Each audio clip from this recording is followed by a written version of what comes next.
O le atua e na te sila i o tātou tangata taitua tasi na silfia mea uma. O le ale le lei o ve inga whaftai ve inga o le atua. Ai whai mai al tala a Amosa. Whai mai le atua ia isora elu i au tau a vese a ja ule ta alili o a tau la au pese ma au tau pese. Whai mai le atua ia isora elu i a tafe mai le whamasinonga e pei o le vai tafe.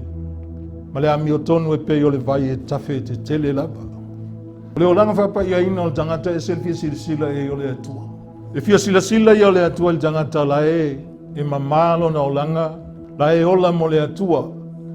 E le na o se afa vai aso, a le vai aso a toa, masina a toa, maso umalava o lona olanga se o o ana na oti.